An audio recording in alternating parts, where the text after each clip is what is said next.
Good evening, ladies and gentlemen. This is Raj from Ray Consulting. You can see an awesome international panel across the seas is with us. While we are in the comfort of the evening at 5 o'clock, Eric and Dave have joined us when it's 5:30 there in the morning for them in Salt Lake City, Utah, USA. Thanks, Debbie and Eric, for what we call burning your midnight oil to join us. I'm sure you must have woken up a little earlier, much earlier to join us, but I'm sure that would be worthwhile both for you as well as the attendees who are all, you can see how they're pouring in a big, large numbers. So good evening, attendees of my audience. My most, what I call in Hollywood or Bollywood style is the fans of Ray Talks. Because of you, this series is getting stronger and stronger, and we are getting confidence to bring leaders like Samir, Tarak, Eric, and Javeer, and our own Goyal.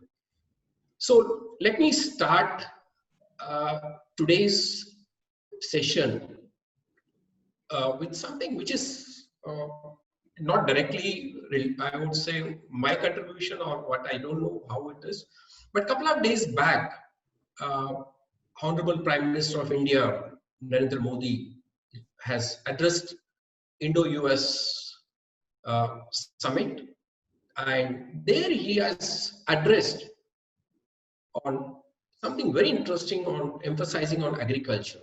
He has addressed US-India Business Council's 45th Summit, India Ideas Summit. I will try and play the extract from his speech, so that would set the tone, not just for this session today, but globally. And it's an invitation, especially for probably Eric and David to look forward to. Friends, the options to invest in India are extensive. India invites you to invest in the hard work of our farmers. India has done historic reforms in the agriculture sector recently.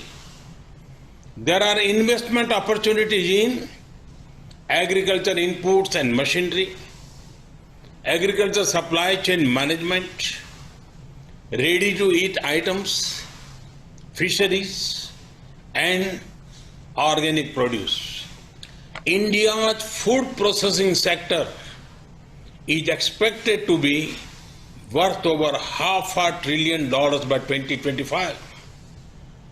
To grow more streams of revenue, the best time to tap investment opportunities in Indian agriculture sector is now. So that says all. So welcome to India. Welcome to Invest in Agriculture. Ray Talks, which started in this pandemic times 3 months ago, exactly 3 months ago on 25th April, and we have gone a long way. I founded Ray Consulting after a long 25-year stint in the agri sector, having worked with companies like Rallis, Teminova, PI Industries, and Nagarjuna Group. About 8 years ago, I felt that there was a space for agri consulting in India, and we could do with an integrated platform in the agri domain. Ray Consulting brings substantial experience to the diversified agricultural sector by advising leading players across in India and Southeast Asia on a range of strategic, commercial, and operational issues. We understand the unique dynamics and economics of agricultural value chain, as well as the critical issues and challenges facing operators seeking to grow and elevate their performance.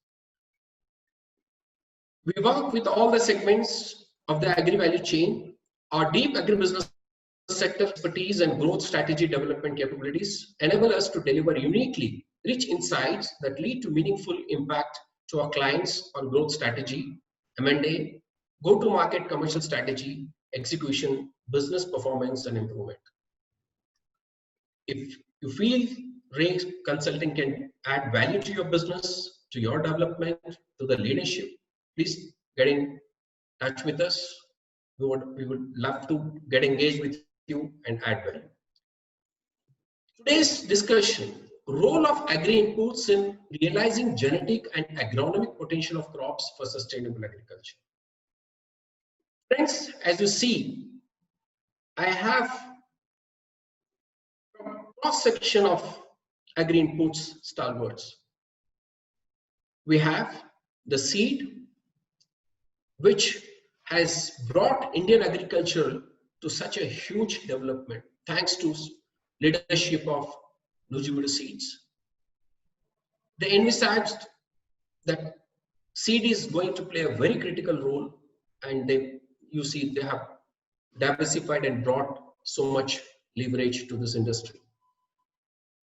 As an agricultural student, I understand if a good seed has to be nurtured, it has to be nurtured in a proper way, the way mother nurtures her child. And that's exactly I have Samir, UPL, world's leader, not just in India, Indian multinational. We're proud of you, Samir, and the UPL. You have taken us across the globe. Plant protection. UPL is a household name, but now they have moved from plant protection. Earlier, the very famous Advanta seeds, now it's part of UPL. Now they are contributing to nutrition business also. And third critical factor, if the seed sown is taken care of pests and diseases through a company like UPL, it needs proper nutrition, healthcare, and that's where companies like Cytozyme add value across the globe. So we have outstanding panel in the form of Eric Baughman, CEO of Cytozyme, Tandon, Regional Director India, UPL, Tarakeshwar Dhurjati, Senior Vice President, Nuziveedu Seeds, Dave Bitter, Chief Operating Officer of Cytozyme, and my own friend, Goyal from Cytozyme India. Let me take you through the profiles of this illustrious panelists. Eric Baughman is the CEO of Cytozyme Labs Incorporation USA. Eric joined the company in 1995 as a production and operations employee, though the company belongs to him, where he gained valuable knowledge of Cytozyme's core manufacturing quality assurance processes. Eric acts in a variety of sales and market development roles and has been responsible for growing Cytozyme's global business. Eric managed the launch and introduction of Cytozyme's aquaculture and foliar nutrition product lines. Eric was awarded Ernst & Young's Entrepreneur of the Year award. Cytozyme has been part of INC Magazine's top growth companies in 2013 and 14, and as well in Mountain West Capital's 100 fastest growing companies in 2011 and 12. Welcome, Eric. I have Samir with me. Samir is the Regional Director of India, UPL, overseeing the complete Indian operations. He takes care of the complete crop solutions through consumer and institutional businesses, which provide crop protection, biosolutions, and advanced farm services to farmers across the country. Samir brings with him an experience of over 28 years in handling a wide variety of businesses with both B2B and B2C business models. He has worked in leadership positions for diverse industries, not just agri, including FMCG, automotive, consumer durables, and now agri-inputs. Prior to joining UPL, Samir has worked in companies like Castrol, Monsanto, and Escorts Agri-Machinery. Welcome, Samir. I have Tarakeshwar Dhurjati, lovingly called Tarak. He is the Senior Vice President at Nuziveedu Seeds. Tarak brings together unique techno-managerial expertise and experience in the areas of research and technology development consulting. He also adds value through consulting, business development, project management. He is part of NSL since 2014. Tarak leads a broad spectrum of responsibilities, including strategy, business coordination, marketing, product development, and sales. He also contributes to policy advocacy and industry affairs of the seed industry. Earlier, Tarak has worked with Corporation Bank, ICAR, PwC, and Grant Thornton. Tarak is BS Agriculture, Masters in Molecular Biology from IIRI, MBA from Ahmedabad, and a postgraduate in IPR law from a well-known NLSIU Bangalore. Welcome, Tarak. Now I have David Bitter, Chief Operating Officer of Cytozyme. David joined Cytozyme in 2014 with a strong operational and finance background in both large corporate and mid-cap business environments. David's background includes progressively broader management experience at Ford Motor Company, Allied Signal, Honeywell, Black & Decker, and Pacific Consolidated Industries. David, who is lovingly called as Dave, has undergraduate degrees from Brigham Young University in Computer Science and Statistics, also MBA from the same place. Welcome, David. Our own R.K. Goyal, my colleague from the industry. He is the head of marketing and sales for Cytozyme for South Asia. He had worked with Bayer and he has got total 32 years of experience so far. He is BS Agricultural from HAU Hisar, MBA from NMIMS. After a long stint with pesticides, R.K. Goyal now is encouraging plant nutrition segment with integrated nutritional management, bringing international experience of companies like Cytozyme currently for Indian farmers. So, friends,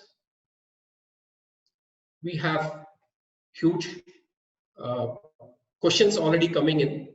I request my audience to please hold on until we have a discussion with my panelists, because most of the questions will be answered during this discussion. And if some of you still miss that they have finished, we'll give an opportunity to talk to the panelists, some of you. So at the end of the discussion, you please raise your hands so we will take few questions. So we'll go ahead, but before that, as a mandate, I would like to thank my sponsors, Cytozyme, which is my team today here. We'll hear a lot from them directly. Seedworks International, and then Shree Bioaesthetics India Private Limited. Shree Bioaesthetics is one of the largest agricultural microbial companies headed by Dr. K.R. Reddy.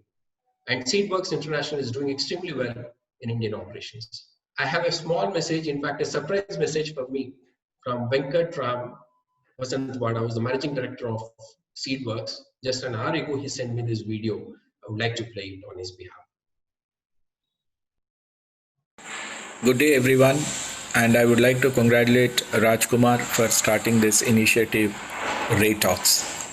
Ray Talks, as all of you would know, is a webinar where Raj is bringing in industry thought leaders, practicing managers, academicians, and policymakers to discuss various issues across the entire gamut of agriculture, both upstream as well as downstream. I've been going through the webinar series, and it has been an amazing experience personally to me in terms of the variety of the topics which have been covered. I'm sure it has a great learning experience for all the practicing managers across the agriculture industry, as well as students, and also probably, inputs from this webinar might also be useful for the policymakers as they are deciding on the next steps in agriculture. Thank you, Raj, again, and all the best. Thanks, Venkat. That's a great compliment for me at personal level. So let's start with the questions. Let me start with Eric. You've been from this industry for so long. My question to you is, how does multidisciplinary research approach like your company takes up, combining agronomy, plant physiology, molecular biology, and biochemistry, utilizing new product to develop new product discoveries for the practical usage of growers around the world? So what do you have to say, Eric, on this? I feel this is a technical question, but probably you can put it in a commercial sense for us. No, Ray, I appreciate it. So, plant systems are very complex, and I think at Cytozyme, from the early days, my father and the researchers involved in the initial stages did endeavor to take a plant systems approach. Obviously, in the mid-70s, early 80s, technology was substantially more limited than what it is today. So as the company's grown over the decades, so too has our ability to measure and evaluate and look at the different impacts of our products on the whole plant system. So again, as you rightly pointed out, we do take a great deal of pride in looking at the molecular biology, plant physiological level, and how that's manifested under field conditions. So it's given us, as we've gotten deeper into those various disciplines and understanding of the impact of our product at those various levels, it's enhanced our understanding and formulation capabilities to develop solutions that do address the plant system and stress and lost yield opportunities. So, I think we're still early in the stages of looking at that. Much of our research now, as you pointed out, is looking at complementarity and integrated crop management, utilizing our products in common with these types of agrochemicals, fertilizers, and things like that to understand the more broad impact of our technologies on plant production. Great. Now, I'll move from you to Samir. As a global giant, how do you blend innovation with sustainable agriculture? What measures AgChem industry need to consider and adopt for balancing both commercial and environmental concerns? Let me first tell you, as UPL, as a company, we don't really believe that we are world giants on crop protection, because we feel we are still a very small company. We're still ranked at number 5 and we've not reached number 1 so far. But the way we look at it is, and if you look at from where UPL evolved, so we proudly evolved by creating off-patent substitutes in India. So if there were technologies which were getting off-patented, we developed technologies to really indigenize them, manufacture them with our own ways of bringing down the cost, and in that way affordability for the farmer, and then that's something which we did. This is from where we came from, but very quickly we started looking at it that there is a lot more than just offering the off-patented products to the farmer. And very recently we redefined ourselves, our purpose, and our purpose we defined is that what we call it open ag. Now, when you say open ag is just not a word that it's an open agriculture. It's a word where you are saying that you want to bring in everybody together. We feel that agriculture is not a single element process. So there are many parameters, many people, different people. We usually talk about seed, crop protection, post-harvest, and we feel that's what. I think as a whole, as an agriculture requires many things. There are different signs, and believe not a single company, any company can do everything. And when you cannot do everything, the best way is to invite partners and involve others with you and work. So investing in innovation for chemistry, which is our core, what we have been doing in, to do that, we thought that that's very important and we will do it. And we continue to invest very, very huge into R&D, in developing new innovations in chemistry, mixtures, and to do that. But we felt there are many other things to do to tie up with the different partners. And I'm proud that we have Cytozyme here, which is as well our big partners for UPL. And they are not partners for us in India, but across the globe. And we are partnering with their technologies to bring it to Indian farmers, specifically in my job, if I tell you. So this is, and we feel that if you have to complete the portfolio for now to what it is, and specifically if I have to talk about India, India achieved self-reliance or self-sufficiency in food production almost 10, 12 years back. And that's something which is very nice, and we have all celebrated it. We know it's very well. But still, if you look at it, for any crop, per acre production for us, the productivity for a farmer, which actually can add on to his income, is still very low. Also, along with that, quality of the produce which we do, at times we are not able to find real great value for that quality in the international market. So although we have been able to produce for ourselves, we are not a hungry nation anymore. We are able to feed people. We are able to, dress up people. All that is good. But to really revolutionize this economy, that the farmer's income, the real dream of our Prime Minister of doubling farmers' income, we thought can be only realized that if a company like UPL can become a fulcrum and can bring everybody together, along with our innovation in crop protection technologies, partners like Cytozyme to bring them to manage the stresses. The biggest challenge in India, what we have is we have sunlight. So that's an opportunity that we have sunlight whole of the year, but that's again a very big challenge as well, that the plant which was not native to India has to actually get into so much of stress. So Cytozyme brings in that type of technology which helps you to do that. So to manage that and to bring in this, we have seed. We invested into the post-harvest where we could say, oh, we will save what farmer produces. And as well as our promoters, and I know everybody on this call would know Jai Shroff, who's the global CEO.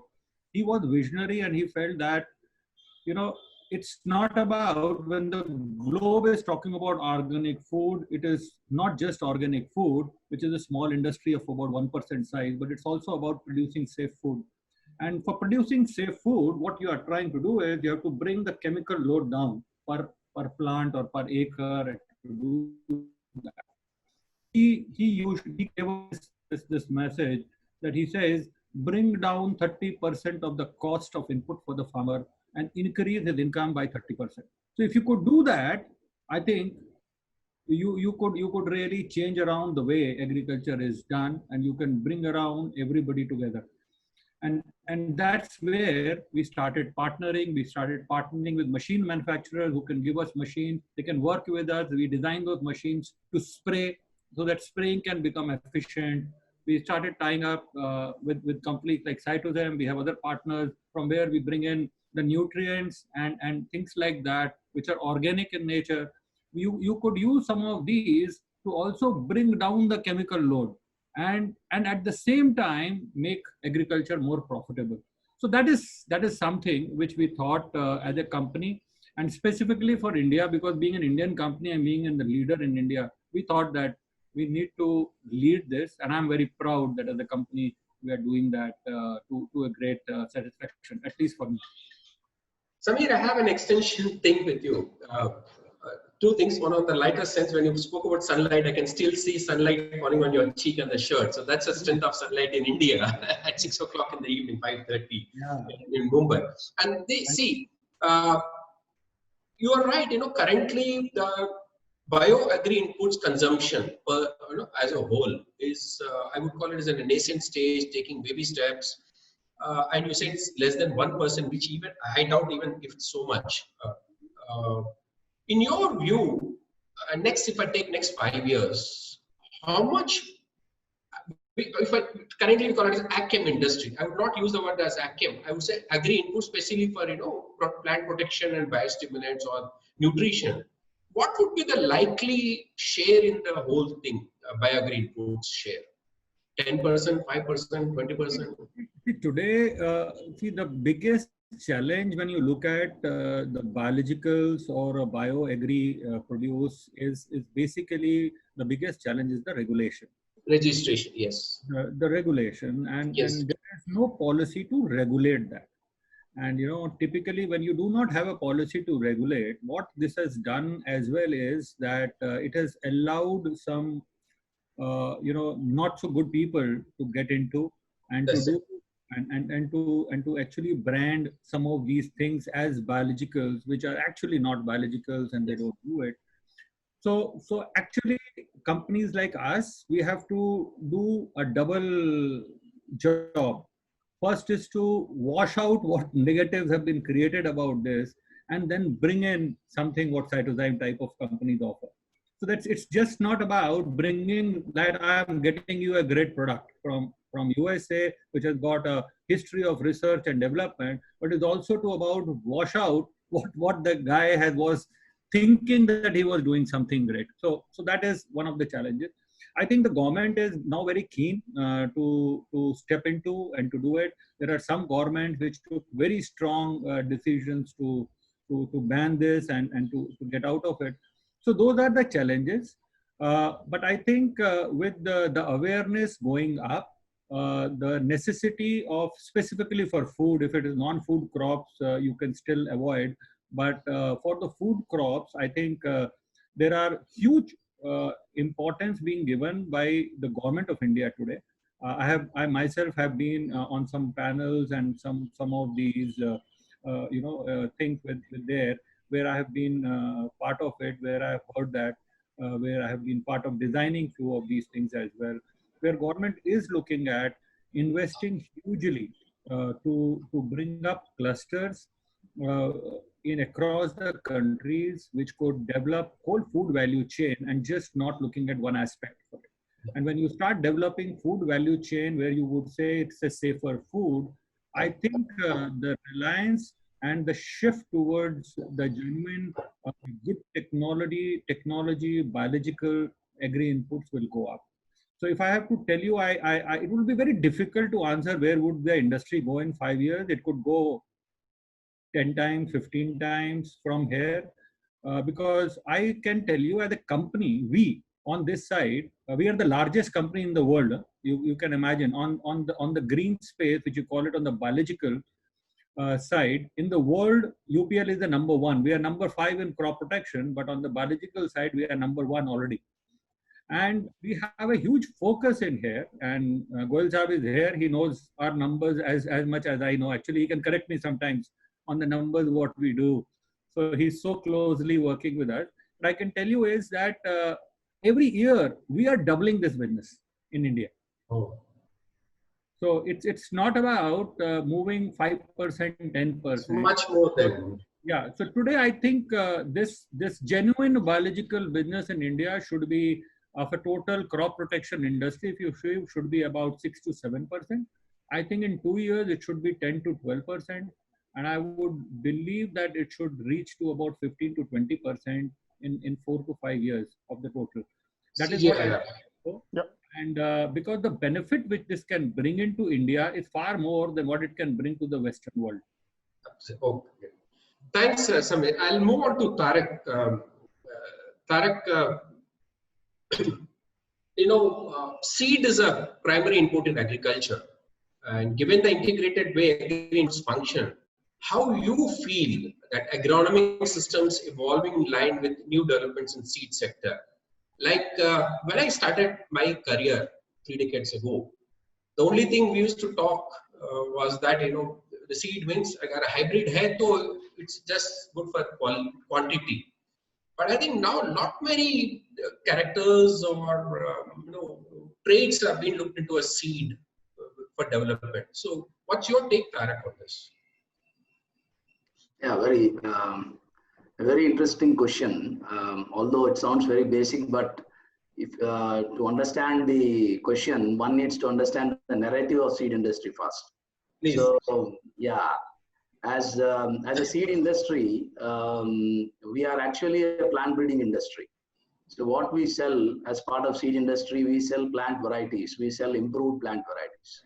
So seed is unique and is the fundamental input in agriculture. It is not manufactured like other agri inputs, like like pesticides or fertilizers or tractors are manufactured in a factory. Whereas seed is an output of agriculture, which is again used as an input in agriculture. So of course, the seed production process is a highly specialized standards and quality driven process done by skilled seed growers. So as a part of seed industry, our core job is to develop new improved plant varieties, which are improved and better and superior over existing varieties through a conventional breeding process, supported and complemented by biotechnological tools. So we eventually evaluate these plant varieties, and the best ones, aligning the farmer and market requirements and the consumer requirements, are multiplied and their seeds are commercialized. So that's the narrative of seed industry. We just don't sell seeds, we are selling improved plant varieties, which means essentially seed encapsulates the genetics of an improved plant variety. So we sell genetics. So upon the variety which germinates from the seed, all other agri inputs are applied, whether it is pesticides or fertilizers or the labor which the management which farmer contributes. They're all added onto they're all worked up on the plant variety which germinates from the seed. So the combination of good genetics delivered through a seed and the sound agronomical practices and crop management practices driven by various agri inputs, they ultimately in an integrated manner deliver the profit or the incremental value to the farmer, whether it is the productivity, whether it is doubling of the farmer's income. So it's the integrated contribution of the genetics embedded within a seed and the agronomy which is applied right from the plant agri inputs, various agri inputs which are applied over the seed. While all the new varieties of plants are developed on a regular basis with innovations in biotechnology and breeding, it is the combination of the new integrated agronomic systems aligned with plant variety characteristics that is actually opening up exciting opportunities around the world. Today, the breeding objectives have also drastically evolved and they've changed, and they are tailored to meet the new challenges and unique market requirements. For example, today seed companies are working not only for higher yields and good quality, better quality, but also for market requirements such as, for example, earliness in several crops because of the climate change and a lot of climate resilience, need for climate resilience. You need early varieties, you need short duration varieties, you need tolerance to very specific pests. And on the other hand, you have labor scarcity happening because of a lot of migration, and of course, recently a lot of reverse migration also. So you have a great need for mechanization. So a lot of things happening on plant architecture suitable for mechanization, breeding for plant architecture, and then fruit size. For example, small families, change in consumption pattern. So you need smaller fruits or fruits that can fit into your fridge. So you have a lot of things happening. The breeding objectives have changed. Earlier, the breeding objective was productivity, yield. Now the breeding, you have varied breeding objectives.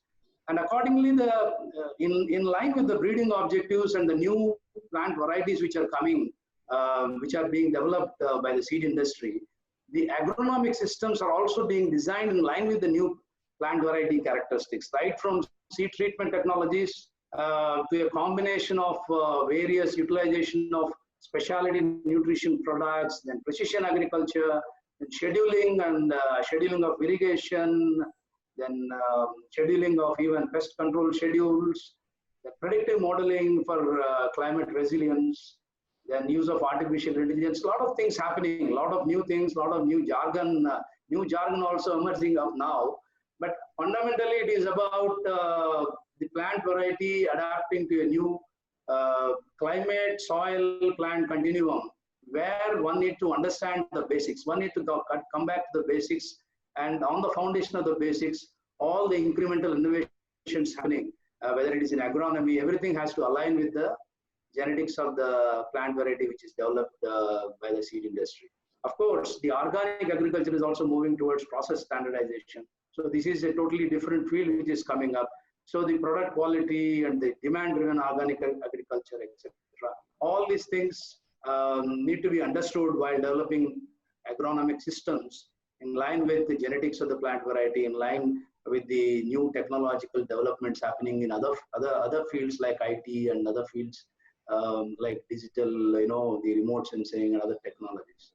So I would say, in a nutshell, so everything has to be aligned, and the innovations which are happening in the market currently, which are available, and all these things have to fundamentally align to the core. What is at the core? That is the plant variety, which is developed by the seed industry. Very nice. Yeah, I'll move to Dave now. David, you are a chief operating officer of a company. Like Samir and Tarak, you must be driving operating results and at leading organizational development, ensuring successful track record of financial and operating leadership, especially coming from financial background. How do you do that as the industry you are in, which I feel is a slow growth, and at least in Indian conditions is tough to convince to the consumer to begin with our channel. You know, channel is very reluctant to put organic or bioagro input product into his shelves because it says that, you know, farmer doesn't buy this. So how do you convince your boss that is, I'll assure you the figures? What is the differentiation?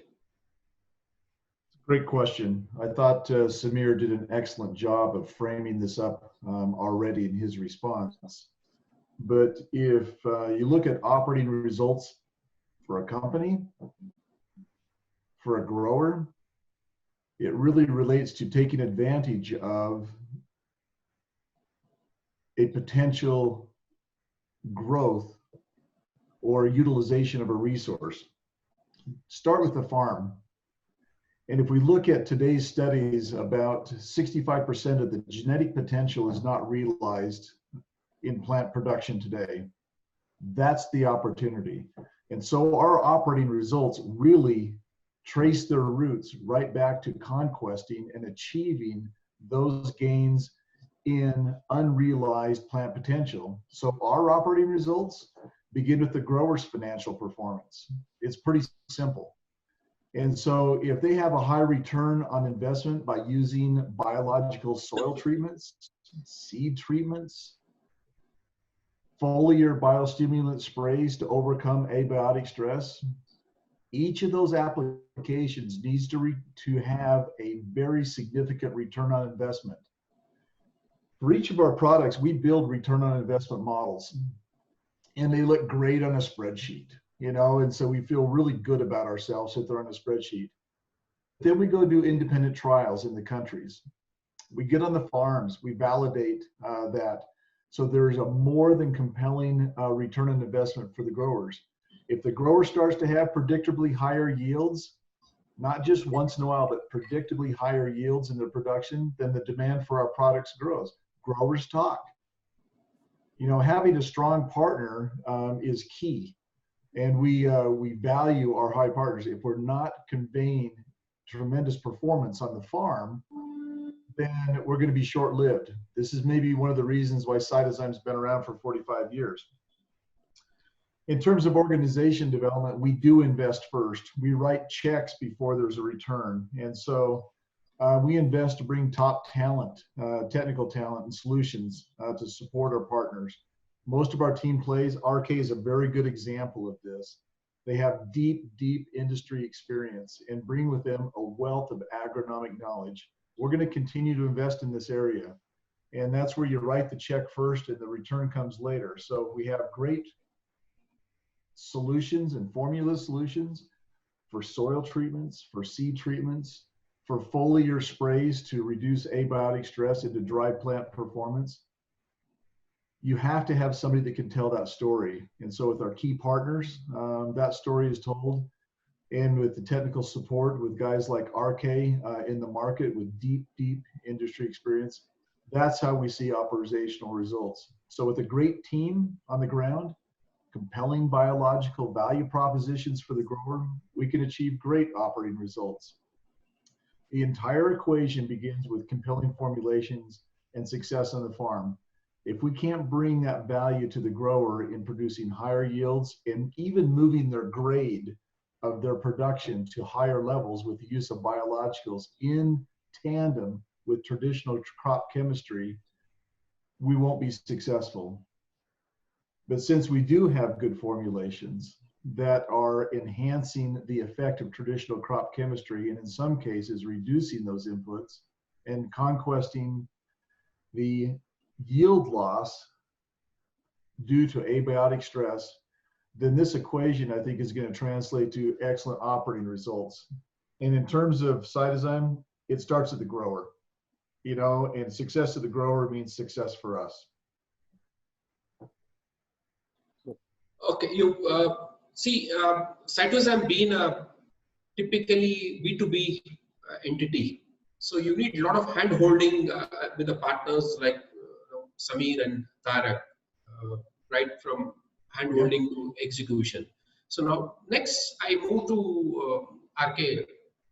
RKG, see, I about 5-7 years back when I was part of the review meets, I used to review. Earlier I was reviewed like any one of us in the junior days. I had a boss who said that in the review meets when it's coming to a business proposition or a figures, what we call commitment. So he used to say, if you are convinced, I am convinced that rest of the world you can convince your contacts. Now that's a challenge you have in your hand. How do you manage? When I say manage, how do you kind of educate, convince, and ensure your partners like UPL or Nuziveedu and probably many more on your hands to ensure them telling that you are a sustainable partner and you are offering something extraordinary value for them to consider a bioagri input or in nutrition business or now in protectants also. So what's your role in entire bridging this? How do you play an ambassador's role between producer and the reseller? And what's your role in terms of field activities, also convincing channel in the field farmer? Yeah, thanks, Raj. And just first of all, this is a good opportunity, to have all these our three agro input industry stalwarts from seeds and from agrochemicals and from our crop nutrition. So first of all, let me just give you a few as a practical examples. When in 1988, I started my career with Hext. At that time, Bayer has not taken up this company. So we were working with the Hext. And I remember still when I was working in Madhya Pradesh, called a place called Khandwa. So farmer used to have the very big problems of the seed, this thing, that time there was no BT cotton or like that stuff. So it was an evaluation when it started from the seed evaluation. Then finally, after the seed came up, then there was an issue that how is the best crop protection chemicals comes in. Then we remember when there was a product called Hosathian, I still remember in the year 1989 when there was a whitefly and Rajiv Gandhi was the, basically due to this government at that time, there was a unique that within 1 year, the whitefly products was brought to India from Germany and like that stuff. So we, up to 2000, I must say that we were having a very good, whatever best products for the seeds and best products for the agrochemical side. But still that time, farmer were not having that much, knowledge or the apprehension that he will spend money on the nutrition side. Today also, if you see that largely a farmer, when we do some farmer meetings, the farmer will come to know only that urea, DAP or the single superphosphate. When we say, have you heard about boron or calcium for cotton or maybe zinc for a very good quality of zinc? So that awareness level is not there. So then rightly now, just now Mr. Sami told about the collaborations actually, the open ag. So what happens today, the world is changing. So many acquisitions, so many companies are coming together. So basically what is happening now, when we felt that there is a big need of the products, like for example, let me start with the seed industry. We were working earlier with the on-farm treatment for the seed treatment. Last 4 years, we started working with the seed companies, starting with Pioneer Seeds of now it is a part of Corteva. Then we started with the Rasi Seeds and Nuziveedu Seeds. So we found a very big value propositions, like Tarakeshwar is saying that seed is the only one output and the same the input. So if we try to give some of the benefit to seed germination or maybe early germination 2 days, and we have practically established this by applying the seed treatment technology of Cytozyme with the very nice quality of seed, it will definitely give more values actually. That is one. Number two is that come to the UPL, how UPL came to our ear as a partner. It was not easy actually. Mr. Simi joined UPL 2 years back, but I remember I went first time in 2016 to UPL Mumbai office. That time sales team were telling, no, Goyal, these products are not only for companies like us. These products are for the dealers who make money in that actually. That was very, I almost spent 2-3 meetings with these people, but finally we did almost 1 year trials. Then we could establish the value proposition, how an agrochemical efficacy may be enhanced by 5%, 7% with the biostimulant or the products of Cytozyme. And by the way, a UPL farmer, suppose he is using 5 products of UPL, he's going to use 2-3 products of biostimulants and other companies, right? So it is coming a source, the same source the product is coming, a single solution. That seed is coming from the, let's say, same company, or agrochemical is coming, and then now the nutrition is coming. So farmer is seeing a basket of the product, and we establish that it is a synergy between the 3 components. It may be 2 components, like for example, Nuziveedu now. Nuziveedu has no agrochemicals, but Nuziveedu has a seed. Now they have started in a big way our crop nutrition product. And second thing is that, now coming to the profitability, like Dave very rightly told that when a farmer, let me tell you, for all the industry of agro input industry, our backbone is a farmer. I always believe if farmer is happy, if you are investing $1 from a farmer, and if you can give back at least $3 or $4, then farmers will definitely, next time he'll call you. He said, please come to my field. I want to use your product. So basically, we are helping our industry partners, our farmers, and overall as the human being actually, that we are giving a solution to the better production and better quality. Second is safety. That is very, very important. I am happy that Mr. Sameer's team, last I tell you the 2 years, how the evaluation has changed in the UPL mindset, that from a generic agrochemical, now it is becoming a crop. Can you believe they are giving almost a million crop package? So overall, it is a combination of the solution to the farmer. Yeah, please. Yeah, I think you have nicely put it. You know how finally I think when it comes to the value, both for the seller and the buyer at the end, that makes sense. I'll move back to Eric, to you.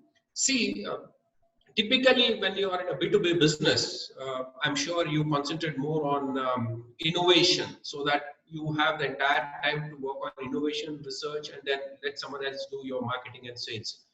And you know, this kind of technology combines so-called fermentation metabolites, natural adjuvants. I'm going back to my agricultural graduation days. Naturally chelated and complex nutrients, plant extracts to support plant development, which improves gene expression, antioxidant activity, photosynthesis, nutrient uptake, which for the increase. I mean, like Tarak mentioned, they're not just producing seed, but you are producing a different crop every time. So how you feel that a research company like yours, who's into primarily a research company, try and combine all these aspects into one and come out with a solution?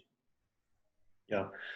No, good question. And as I started to address in the initial conversation, look, Cytozyme, with 45 years of history and research and development, product development, is proudly a leader in our class. But first and foremost, the company has put the highest priority on research and development and proving the performance of our products, so that we can share with our customers in the market how the products are working. And Sameer rightly said, in India, you have so many different spurious products and low quality products that it's hard to differentiate in the absence of regulation. So again, I think we've always elected to put our science and our research and development first to prove the performance of the product.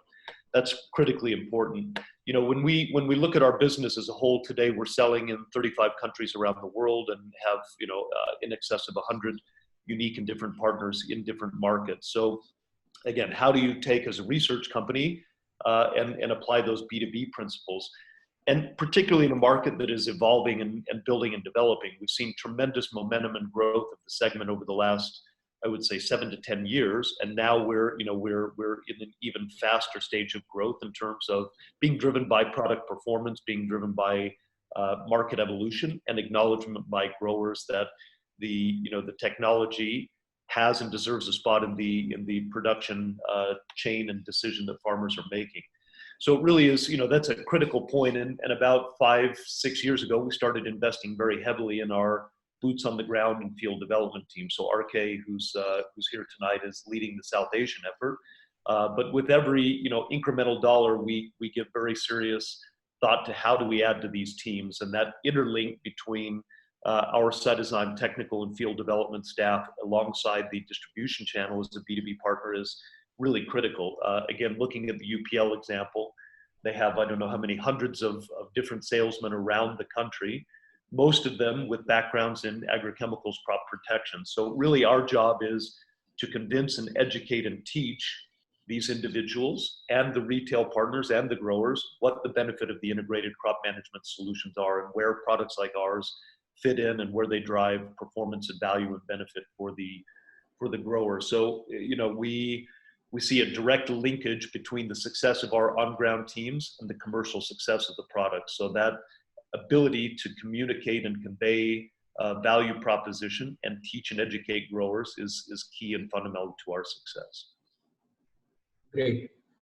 Samir, I mean, coming to this, you know, typically an industry, agchem industry, what we call, we are used to sell agrochemicals, not only pesticides, if at all, if it is non-pesticides, it is like nutrients, mostly in the form of micronutrients and now water-soluble fertilizers. Now, tell me, how important are the products that overcome abiotic stress in this agchem industry taking place? How serious is the industry to accept that as their portfolio?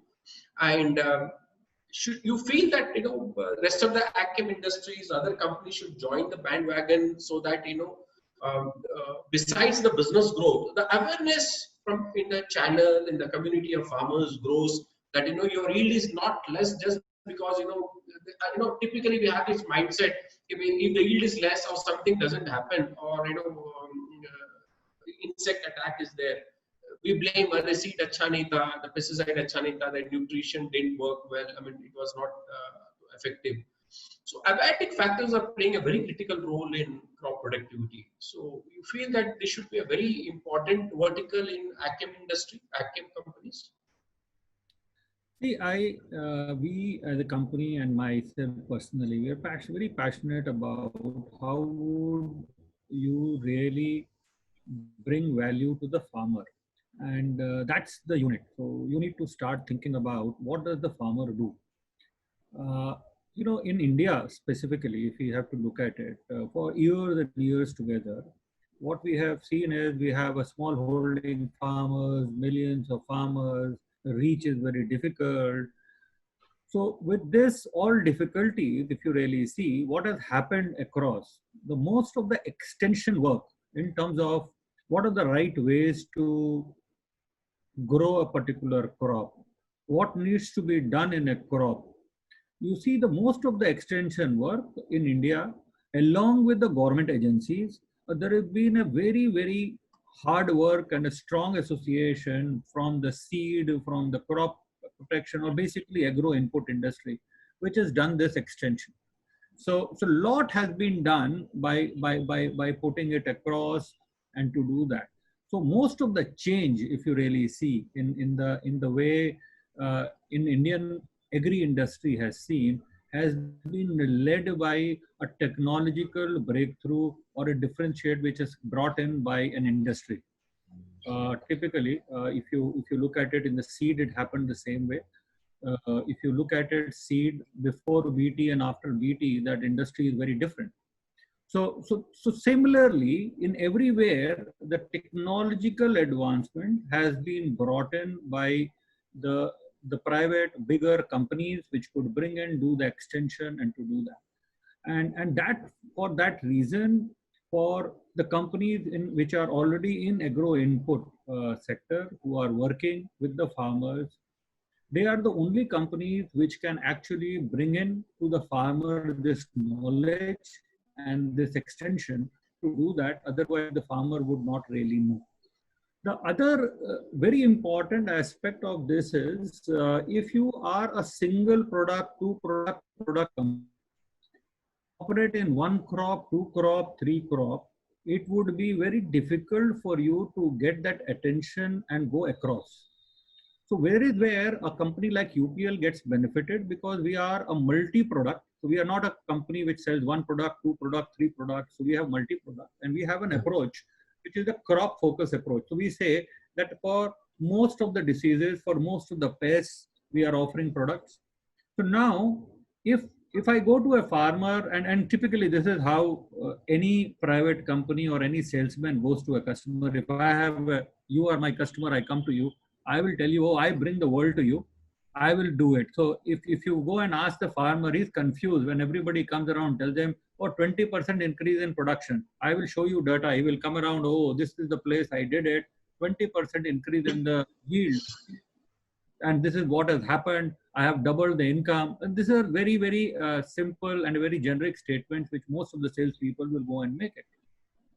Now, there is not a single thing which can do this, if you really ask me. If it was a magic wand that you brought in a product and you put it and though this product brought in 20% increase in the yield or 30% increase in the yield, or it improved the quality to that matter that the farmer got all of a sudden double the price, is not going to happen.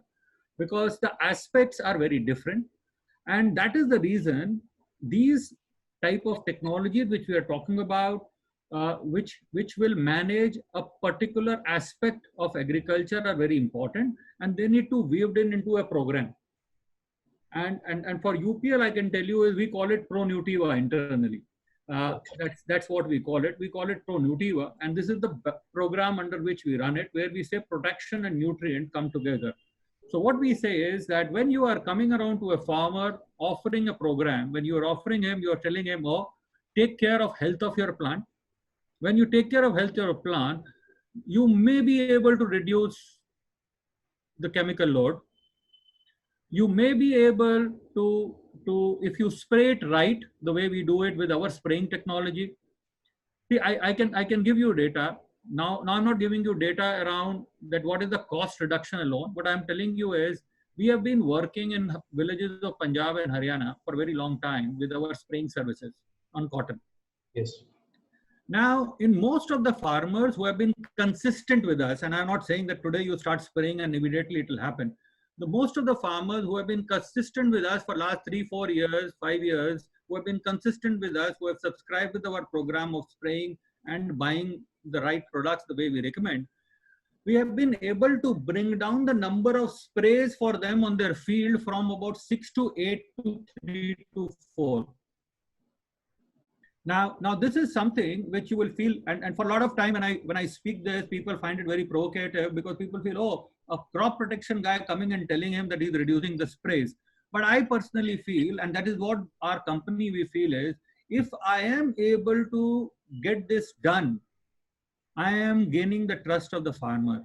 I am doing something which is not so easily replaceable, because when I have taken 5 years, 6 years, 8 years to establish this, I have already established myself as a friend to the farmer and established a particular practice, which is very difficult because his practice, which he was doing earlier, also took time to change. So I think that is something which comes in, and so typically, when we talk about it, so the product which we do from Cytozyme, we brand it as Macarena. The name itself, if you really see, is Macarena. It's a Spanish word for dance. So what you are trying to say is that under all that stress, you need to. So if you do that, and we have generated this around that when you have a stress in terms of a drought, you are able to handle it. If you have stress because of very high temperature, you are able to handle it. When you have this, so it's not that alone one product is going to do it, and if you're not going to do. So it's very important that you marry this along with the whole package. So if the plant, it's not like that you will reduce the nitrogen requirement if you are going to go Macarena. No. So you will make sure that the nitrogen is right, but you will make sure that the nitrogen right amount is utilized rightly by the plant when you are doing it, because it's not shutting down its system. And that's how it is. Similarly, like in our Pro-Nutiva program, we have a product technology, which is again a patented technology of UPL. We call it Zeba. Now Zeba is a technology, is a water management tool for a farmer, because it's a super absorbent and it is made up of cornstarch. So it biodegrades itself. So it's nothing nobody has to worry about. When you put it in the root zone, what you are doing you are creating a reservoir for the plant, where the plant can choose that when this reservoir gets filled up with water and the nutrients which have been given. So you're saying no. So it's not that today I need nitrogen. I need nitrogen in next 21 days every day. So you are creating this reservoir which is making this nitrogen available for, and nitrogen is the most mobile molecule if you really see. So if you have put it there, is it available after 20 days? Maybe, may not be. But when you have with Zeba, it is available for it. So it's just not about stress management of water, but it is also managing this. Now, once you weave in this, you are ensuring the farmer that in case of a drought, he will not have problem. In case of temperature, when you have sprayed a Macarena, you would not have a problem. And then, typically, if you look at a cotton guy, he has sprayed Ulala, which is another pesticide for us, which every cotton farmer would know, because I don't think there is any cotton cultivation happening which is not happening with Ulala today. Everybody is using Ulala. So if that guy uses it, he doesn't have to really put any other chemical, which he was doing 3, 4, 5. And then you are controlling this with our spray services, which are making that spray to be very efficient.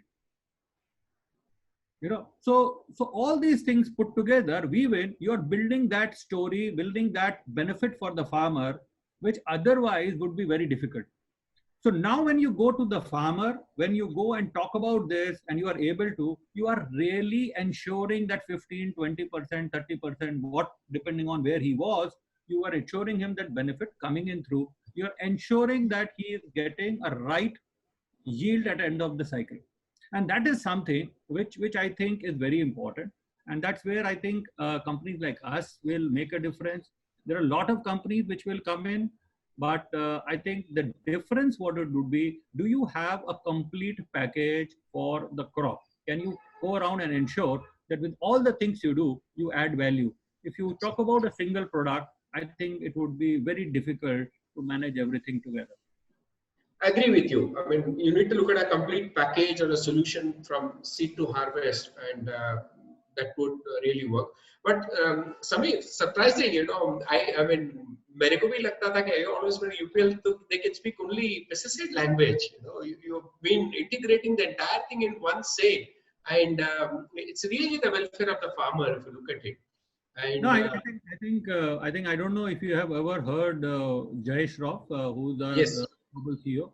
If you hear him, you know, he injects energy into everybody to talk about what I am talking about. So these words are coming out from me, but this has been injected from him, because he doesn't review. If you really ask us, I have never in last 4 years with UPL, I've never seen he reviewing numbers of sales, numbers with me that, oh, you are the CEO of the company in India, tell me what numbers are.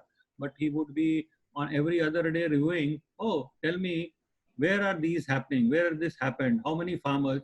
I tell you, amount of webinars he does with farmers is more than what he would do for review of the businesses. So there is a very different, level of where as a company we think.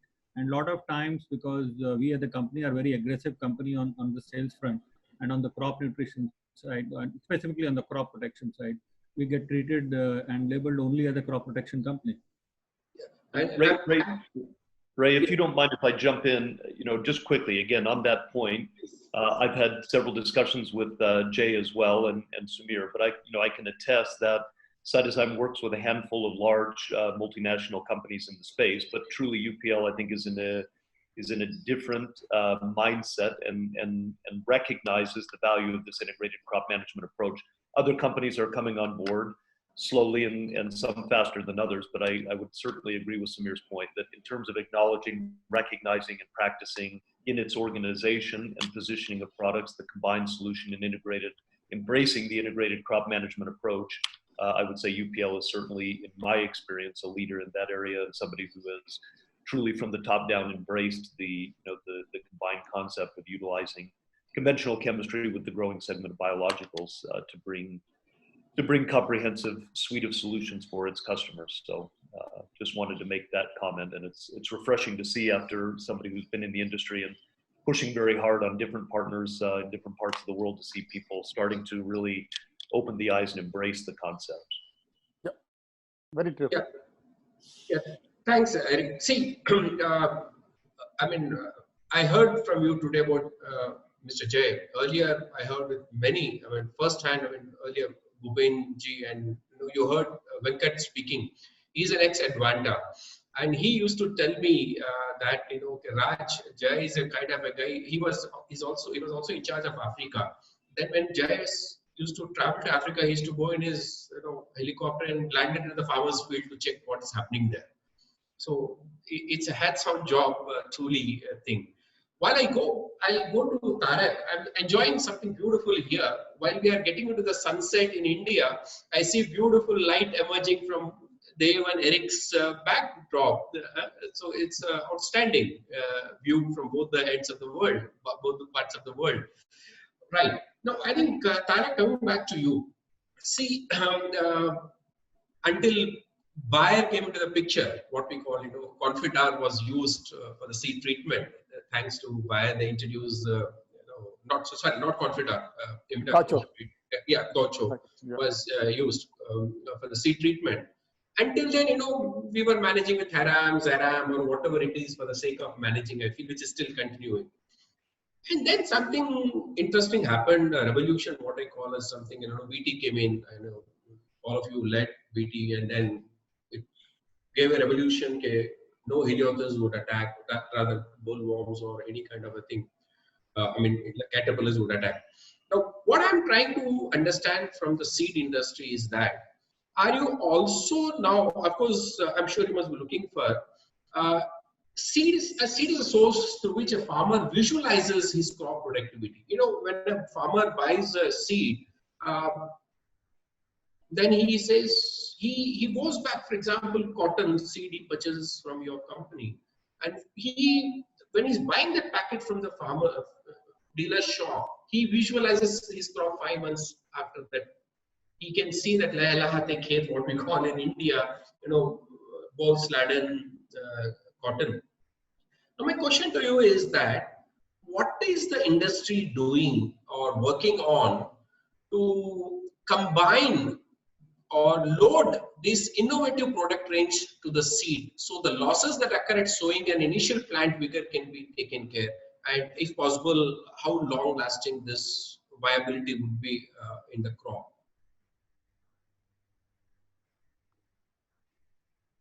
Yeah, that was a great question. So it's all about, the future is all about solutions. It's not about standalone products. Yeah. It's about bundled products. Like when you talked about BT plant varieties or hybrids had the BT gene integrated into the plant variety. Of course, once it is integrated, it becomes an integral part of the plant variety and functions as any normal plant gene, and it is inherited perpetually across the generations. So that's a different context altogether. But coming to the current context, it's all about bundled products, and already we have several in the market now. It's about bundling the agronomy and you have specialty nutrients for various stages of the agronomy, various stages of the crop today. We have disease resistance coupled with insurance products. We have already, of course, the core, biological sector emerging with the last 10 years, 10 to 15 years. There's been a lot of research about the consortia, the microbial consortia, which colonize the root zone, what they call as PGPRs, plant growth promoting rhizobacteria. So we have now at various stages of development, various stages of product development, we have these microbial cocktails or microbial consortia, which can be used both as a seed treatment and also as solutions for at various stages of growth, crop growth, whether to enhance the yield or increase the quality. The size of the plant parts. So the underlying factor is about how do you load them. Already the dominant vision which appears as per some of the innovations which are being driven across the world is seed itself as the primary input on which various things are loaded. Like you load nutrition into the seed, you also load plant protection capacity to the seed. You also load the resistance to the seed through traits and through various approaches, including biotechnology and complementing the new plant breeding technologies also. So the one of the dominant visions, I would say, which is emerging across the world, and maybe 5 to 10 years down the line, you have a seed which is loaded with a consortium of bacteria, which would provide plant nutrition, which would enable in kind of absorbing plant nutrition in terms of making phosphorus available or nitrogen available, more nitrogen available, or micronutrients available to the plant on the one hand, and you also have the same consortium of bacteria providing protection to soil-borne diseases or any other diseases, vascular diseases, etc. So the concept is to build bundled inputs, like one input. One extreme case is seed having everything. We use only one agri input, which is seed, which has bacteria loaded onto it, which also acts as a fertilizer, which also acts as a plant protection chemical, etc.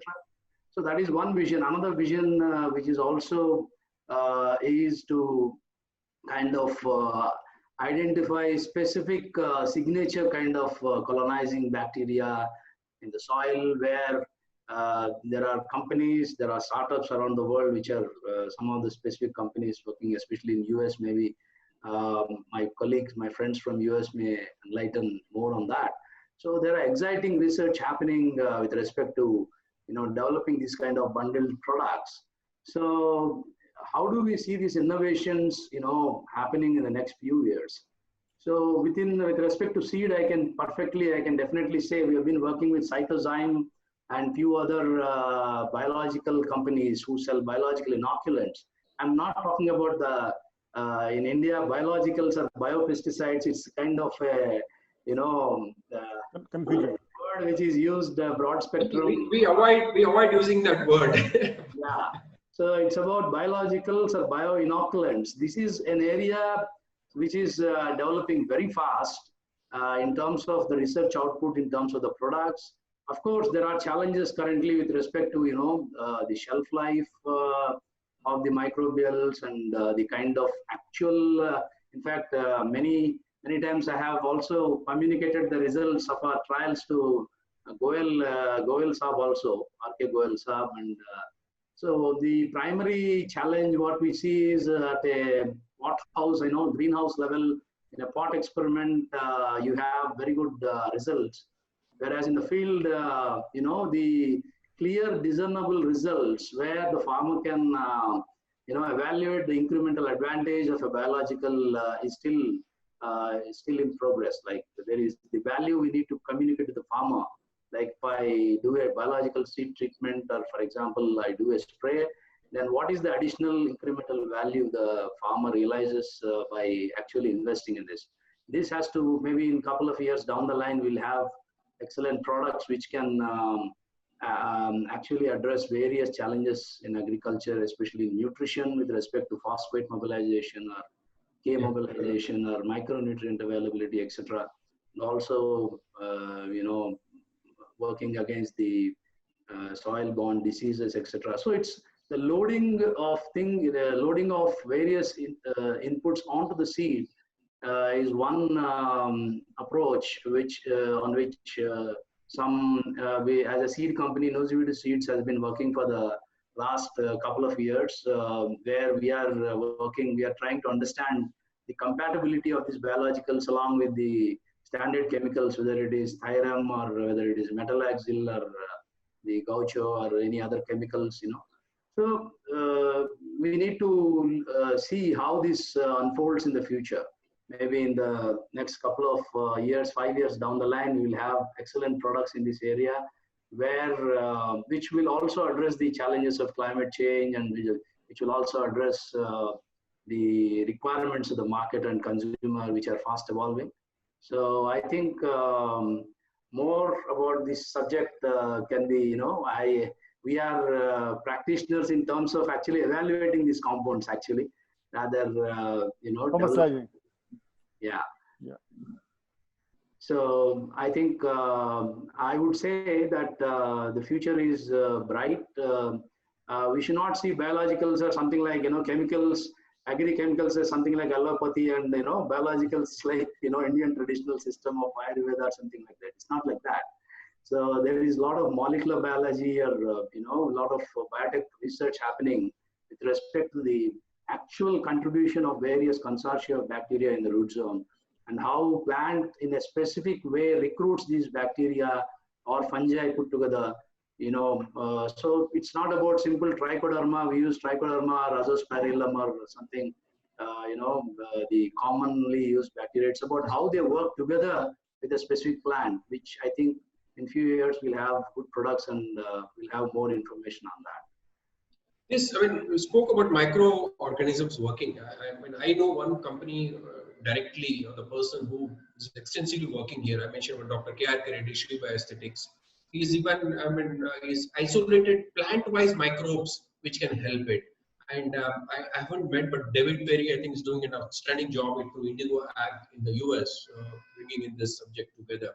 And I think what Samir mentioned is good. I mean, like company like Google also is adding value through the services directly, not just the product offerings. So like we're talking about sprayings, we're talking about things. So things are moving, bundling up comes in the form of a service. That's something very nice.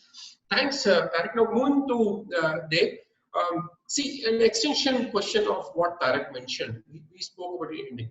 What is global, what do you call, acceptance or the challenges you are looking at to load abiotic factored things into the seed itself, either through genetically or once the seed is formed in the form of coating?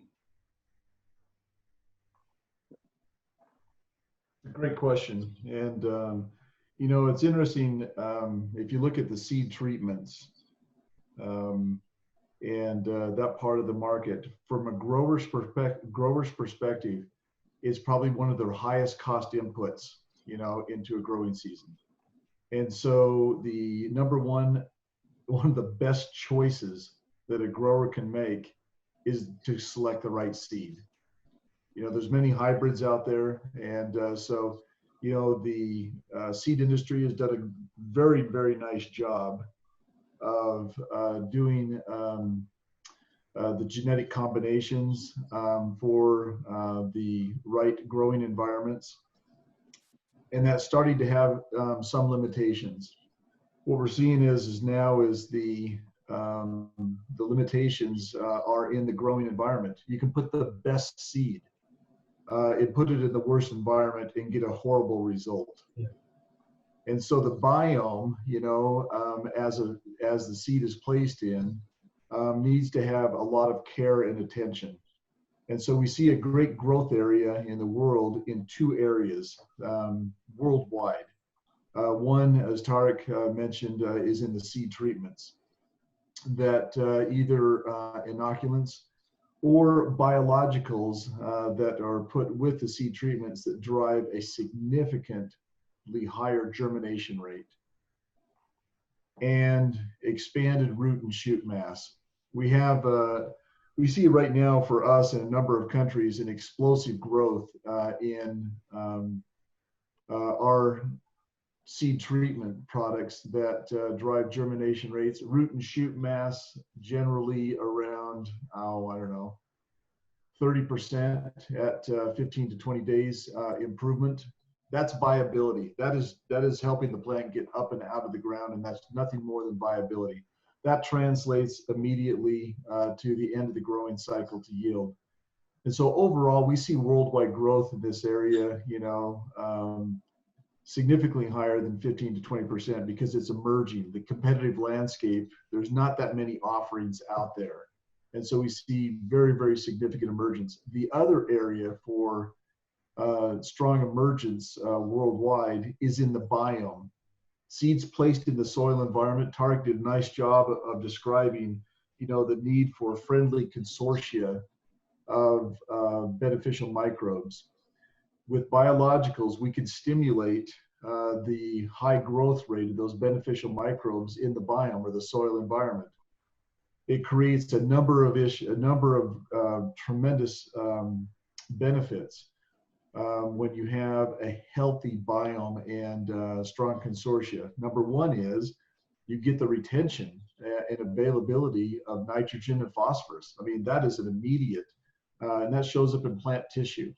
The second is reduced compaction and higher water availability and uptake. Those are some growth frontiers that the world is not talking about today, and that I think are going to be for growers and our partnerships with our key partners, UPL, Nuziveedu, that there is a wonderful opportunity in these growth horizons that we see out in 2, 3, 4 years to address unlocking the efficiencies that are associated with taking care of the seed, this wonderful genetic package, taking care of the seed when it's placed in the ground, and strengthening the biome in a very sustainable way for higher plant productivity. It's a very interesting frontier, and we've done a lot of research here. Love the vision of our partners. Samir did a nice job of describing the UPL vision of a complete protocol that addresses the entire growing environment, and that's with the traditional chemistry, the introduction of biologicals that really nurture the development of the seed in a very thoughtful way without the waste of any agronomic inputs. With that, we see this growing, at or above a 15 or 20% range. For India, I think it's going to be delightful to see the amount of productivity that's going to come out of this tremendously large agronomic resource that India is, in terms of not only self-sustaining, in terms of their agricultural needs with a very large population, but productivity-wise, moving into strong export positions. So that's the vision we see for India and for the next 5 years, and it's really in our association with key partners. Good. Thanks, sir. Yeah, I have probably Eric can answer this. Look at this question, Eric. Like I put this question in the beginning to Samir. At a global level, where do you see this industry 5 years from now?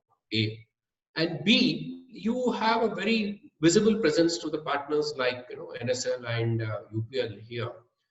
Are you also attracting competitors in this domain in the country, so that awareness and the market only grows?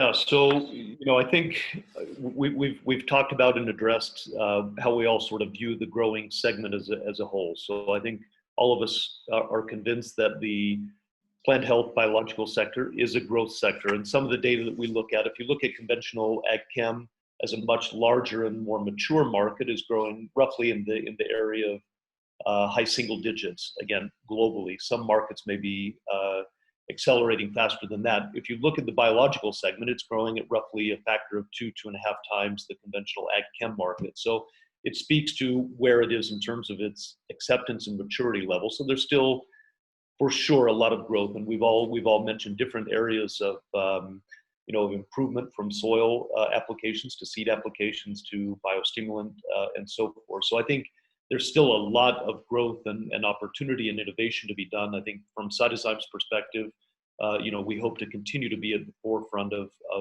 many of those different segments. And we have some very nice areas emerging in the nutrient use efficiency segment, where, again, not through microbial consortia, but looking at different metabolites that we produce, the impact of those on pre-existing, pre-adapted beneficial organisms in the soil.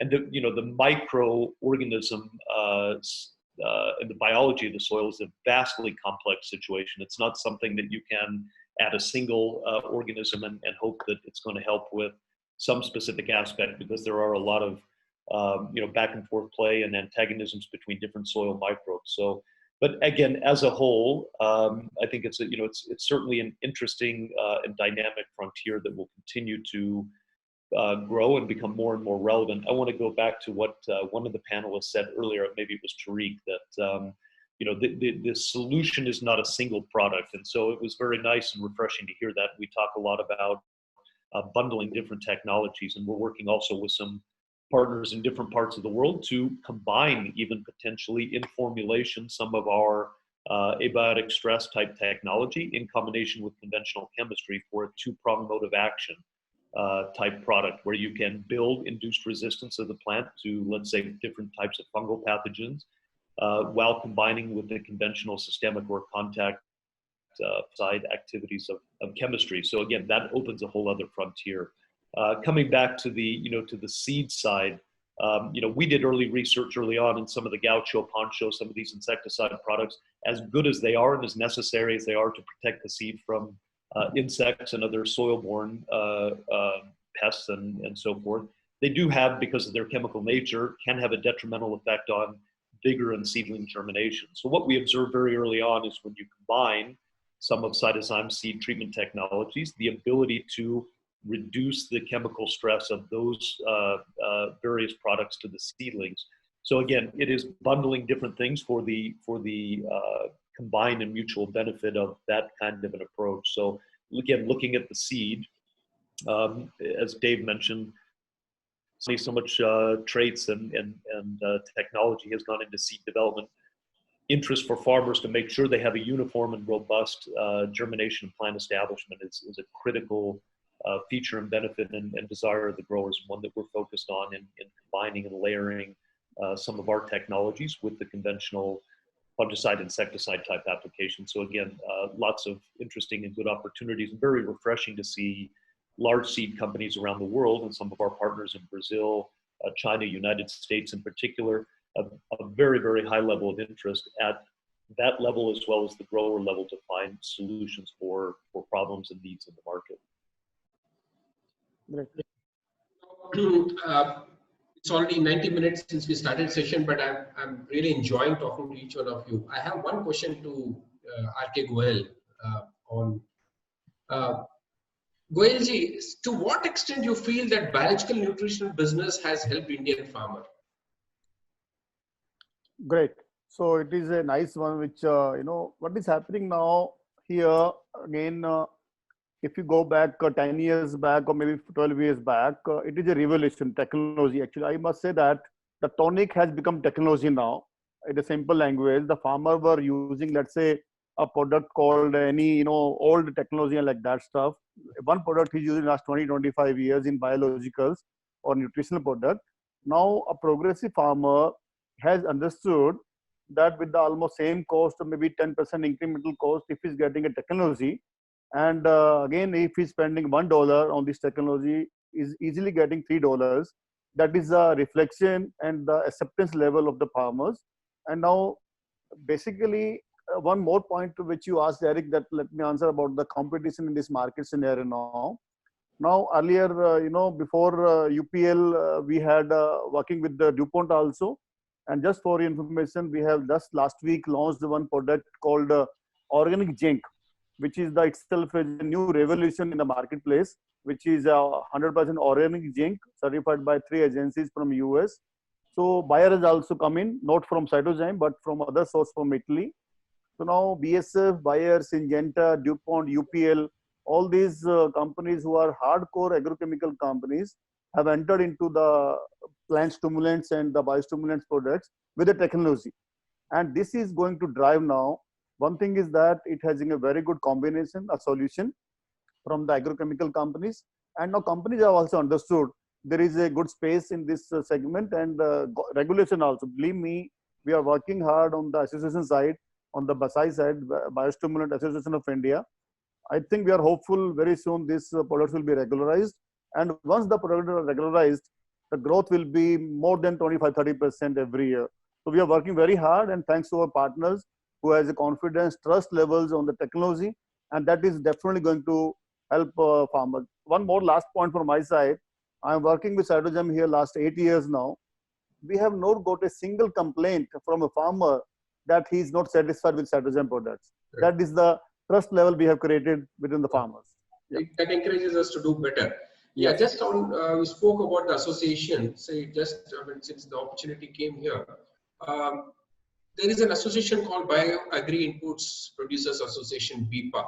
I am the executive director for that. We are the secretariat handling the thing.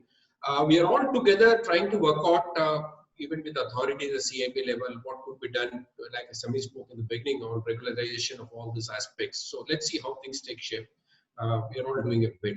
Even BIPA is part of this entire journey. Yeah. Before I request each one of you to give your the parting messages to the audience, now it's time, I think, I take few quick questions from the audience.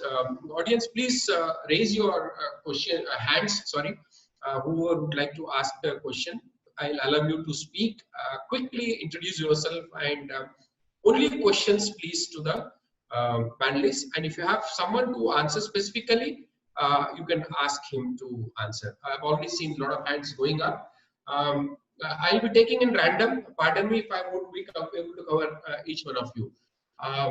Okay, I'll go with Ankur Raj. Hi Ankur, introduce yourself and speak. Ex-UPL, now Rabobank.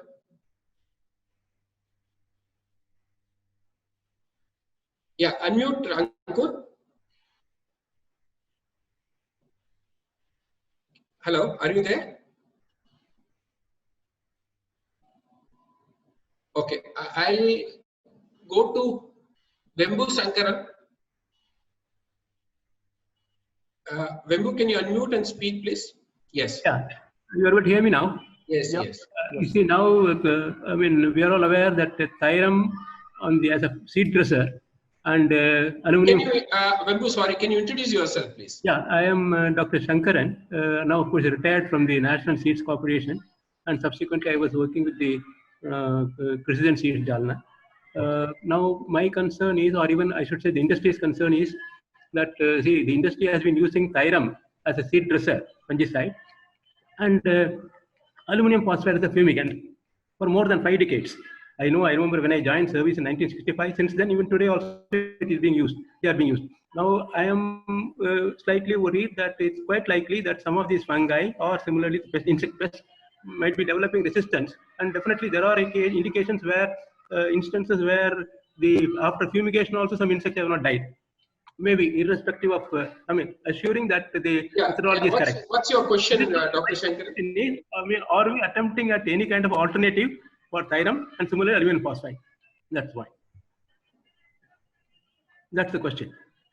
Probably Tarak.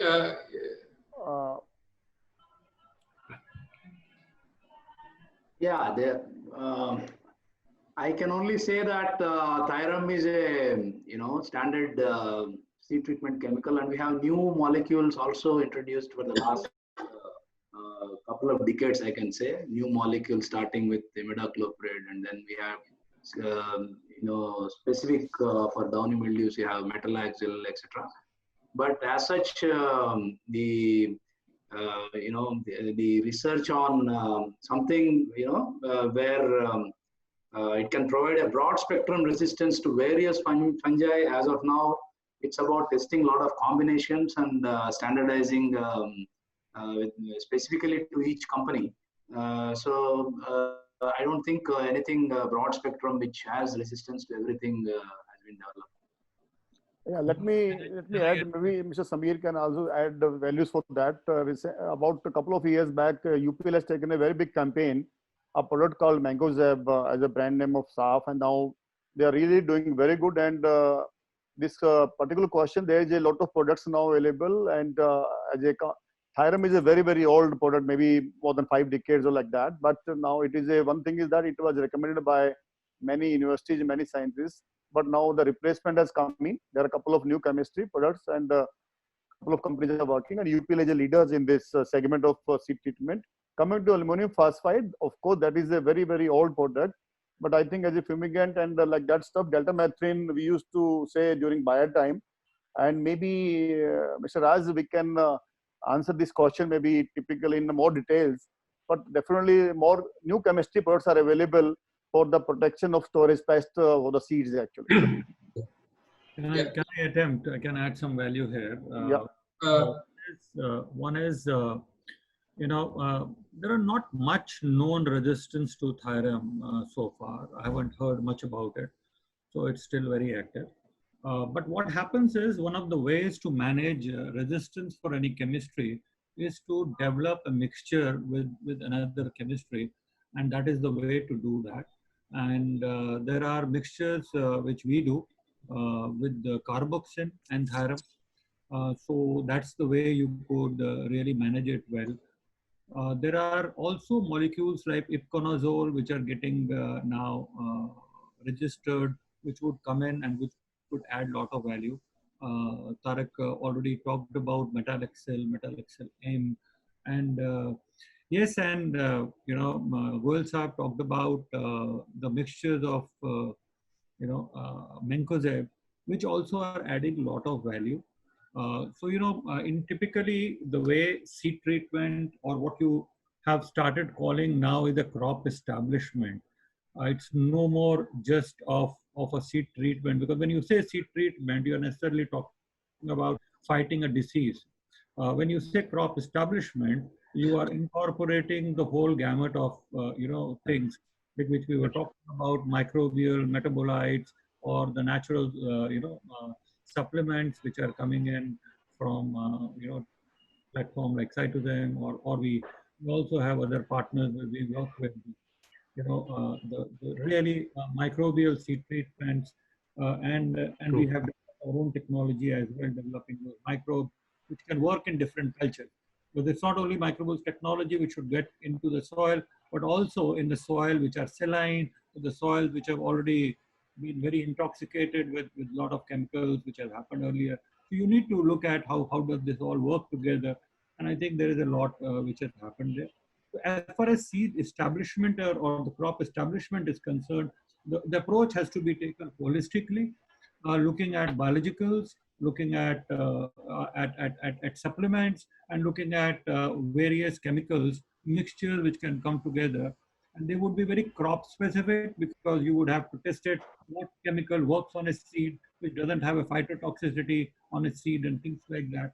And I think there's a lot what's happening. As a company, what I can tell you is the UPL, we have developed a lot of mixtures, a lot of others which are there, and some new molecules as well, which I can't divulge the names right now, which are under registrations, and very soon it would be. I think as far as the crop establishment and the chemical seed treatment out of that, there are many options available, sir, and you will see them coming in a very short time. And now coming back to aluminium phosphide, aluminium phosphide again I haven't heard any resistance so far. I think this is not at all anywhere. Never heard about it so far. But yes, there are also new technologies which are coming in. Now, aluminium phosphide, typically the way to use today. Now, for domestic use, it will still remain like typically a farmer which is storing it, for him it will still remain a pouch which will come into where you can do it, or a tablet which comes with which he uses it, where you have built-in bitterness so that he can't suicide and things like that. So those are things which will continue, which is small. But on an industrial scale, if you are looking at large storages, you have now phosphine generators. So you can actually use generators and use aluminium phosphide powder, which can go in these generators. And these generators can actually do a controlled fumigation.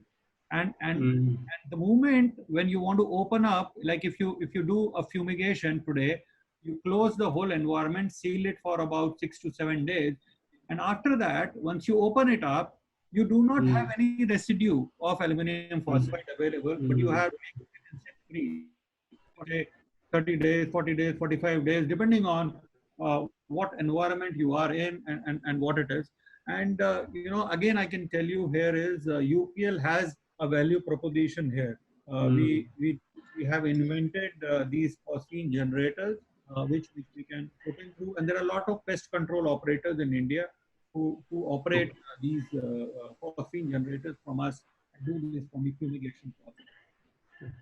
Great. I think, Doctor, it's one of the very rare times, very rare times where that, so many panelists answered your question.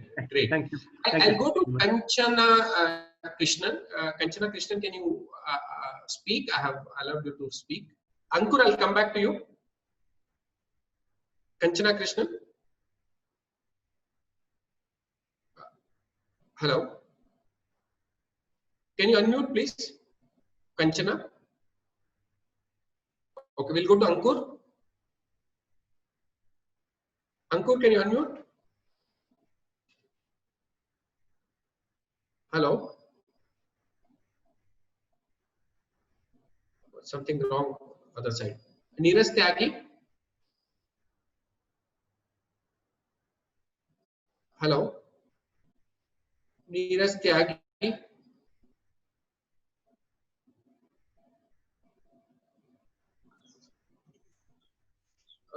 Is Mahesh Chate is there? I think he's already unmuted.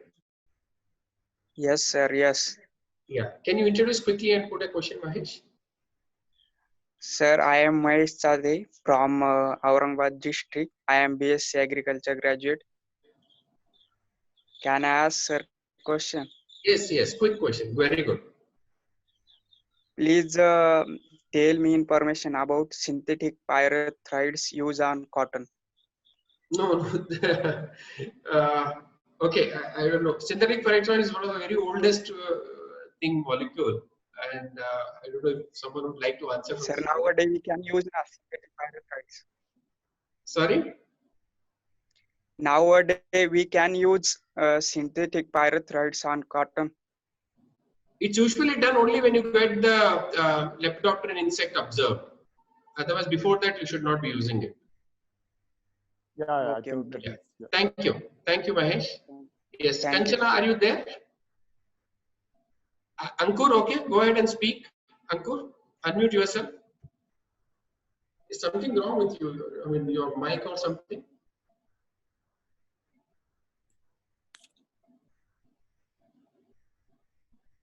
Hello. Let me check for someone else.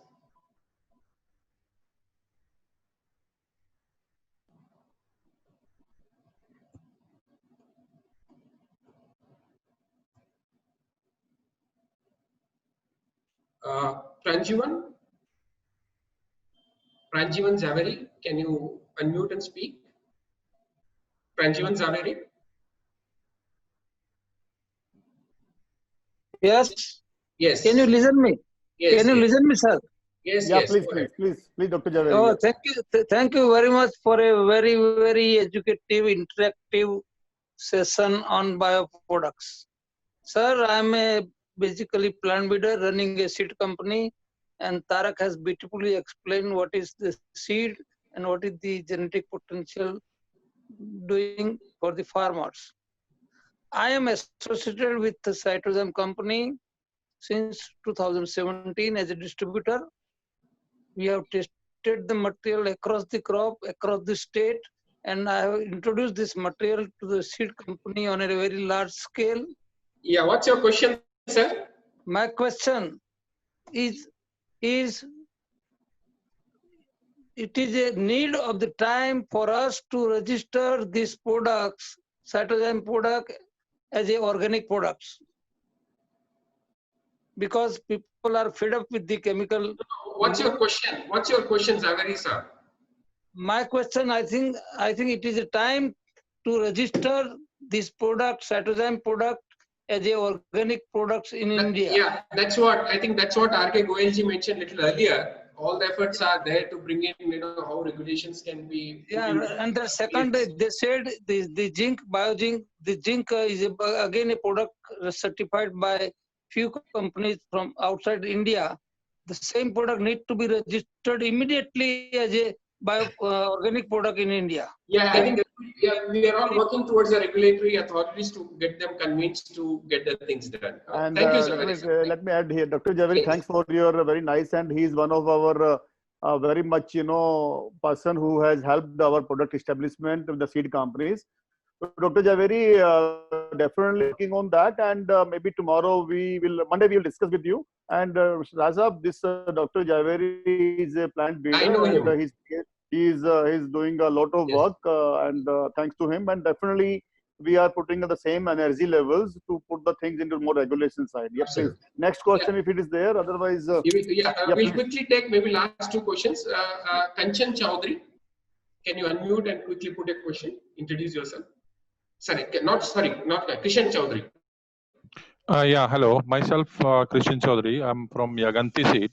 Okay. So thank you, Mr. Goyal, for this nice program.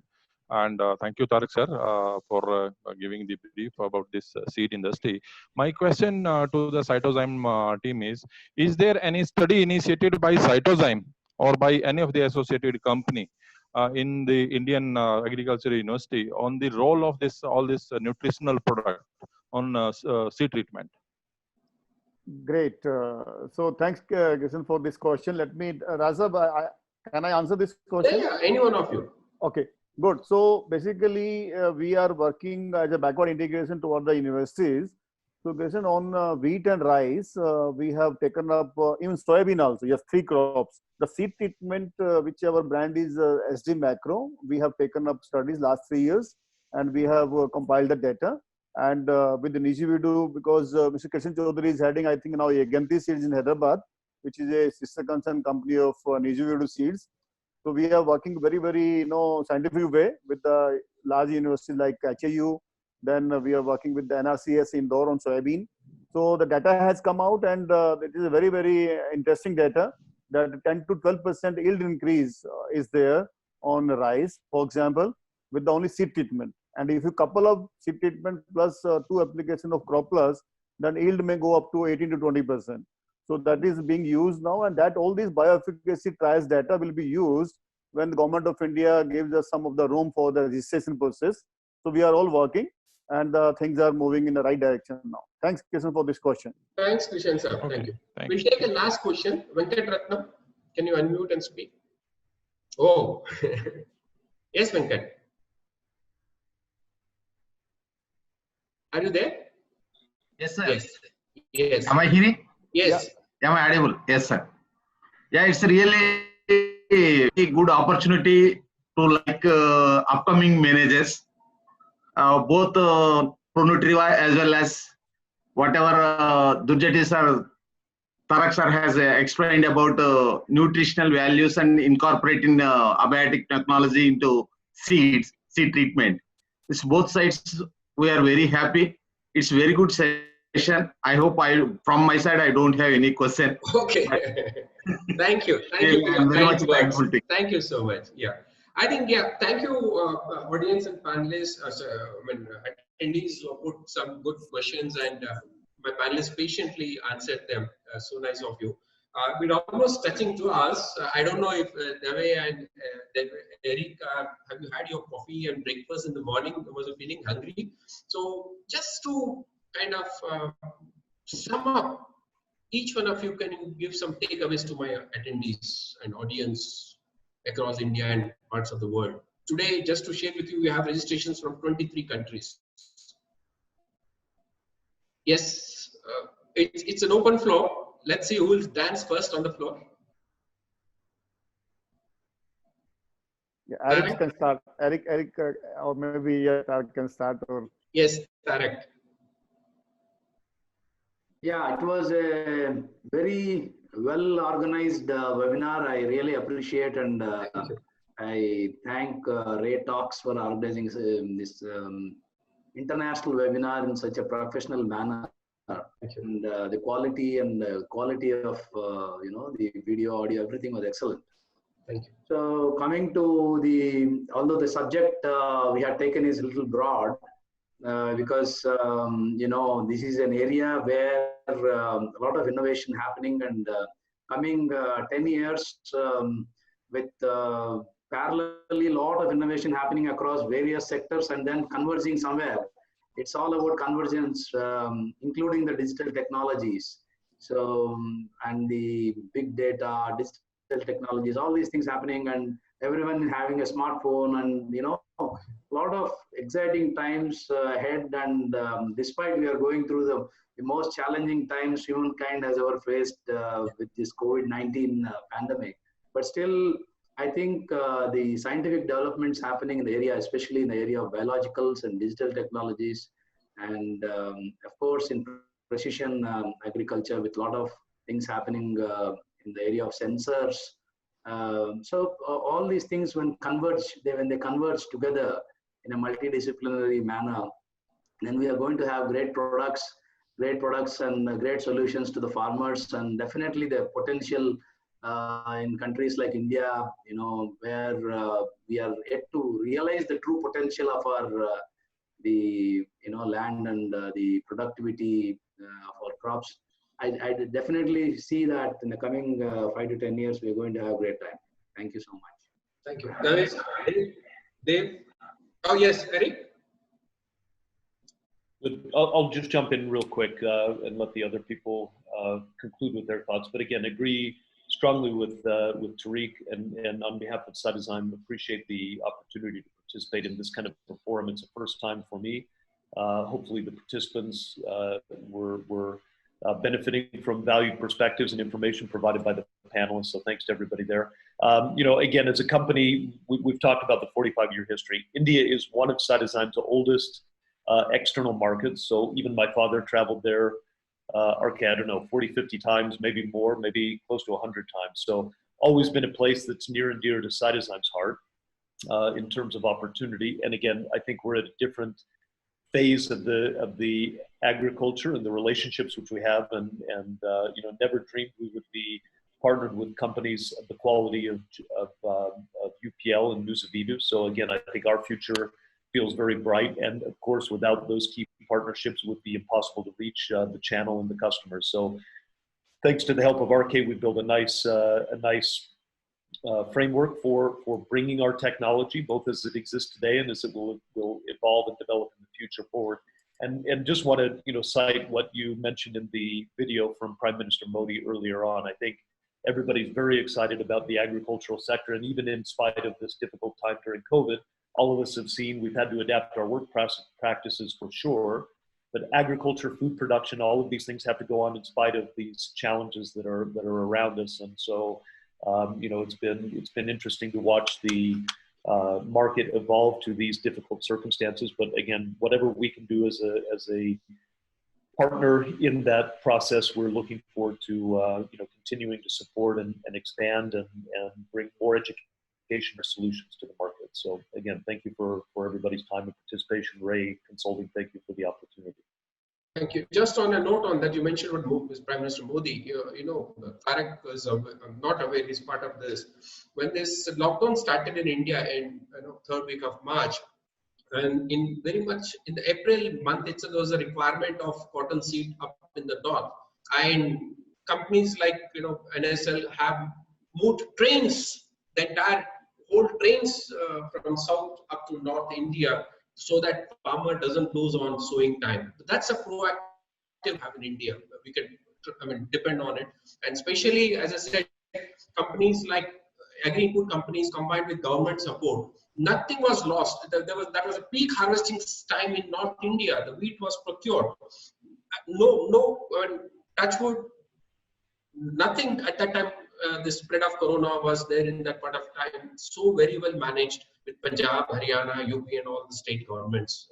And like where I come from, Telangana, we have a proactive government working on agriculture here. Eric. We look forward to see you in person soon once things get normal. Yes, Dave? You bet. Privileged to be with this team, this panel today, and the partnerships, Nuziveedu, UPL. Nice commentary. The only parting comment I have is today, 220,000 new people born into the world. Every year, maybe 83, 84, 85 million people born, net increase in the world. And so I think we believe that everybody on this call, not just the panel or the companies they represent, but everybody, we have this unique and delightful opportunity to take care of this world population in a very sustainable way, and to do that while taking care of the earth at the same time. That what we put in does nothing but improve the ability for the next generation to produce as well or better than we did. And so we value these types of partnerships. UPL, Nuziveedu, think exactly the right way for sustainability, not just for the but for 5 years, 10 years, 20 years out. If you sit with Jay Schroff for 5 minutes, all of a sudden you get this vision of what agriculture is going to. And so much appreciation expressed, and look forward to what we build together, not just the companies represented here, but the panelists and also participants on this call. Much is going to happen in the next decade. Goyalji, then I'll move to Samir. Yeah, thank you very much. And thank you very much, particularly Eric and Dave. I know it is Saturday morning and really almost 2 hours now, more than 2 hours, because we started 50 minutes earlier. So, but definitely this time, COVID, when all the things were challenging happening time, let me also give you one example how our government is proactively doing. You know, all our products are manufactured in the US and lots of containers were lined up. And believe me, it was a very nightmare that how to get the clearance. But with the 1 or 2 mails over line to the ministry in the commerce side, that believe me, within 1 week, the problem was solved and all our containers were released from customs in Nhava Sheva. So I think it is a very well managed, and thanks to our partners, this year we have grown almost for 55% over last year. That is very good, and we are definitely very pleased to see that our growth is tremendous and it is trust building. And we assure that we will be working, and we have increased our team also. Last year we were 5 people, now we are 7. Okay. And if everything goes well, next year we'll having one more addition in Maharashtra. So I think thanks to my thanks to Mr. Samir and Dr. Tarak that you really 2 weeks back when we started this process of webinar, and we were expecting, and this is beyond our expectation. Thanks, Mr. Raj, for you also that you have done. That's our job. We are trying to bring the best from the world. Thanks. Yes. Last a couple of weeks ago, we had Paul Wautier from Australia. Now we've gone to the US. I'm sure we'd grow. Samir, up to you. Firstly, a big thank you to you, Raj, and Goyal sir for having me. I really appreciate all your effort. Thank you so much. And I would thank the whole audience, the people who have been listening to us for so long.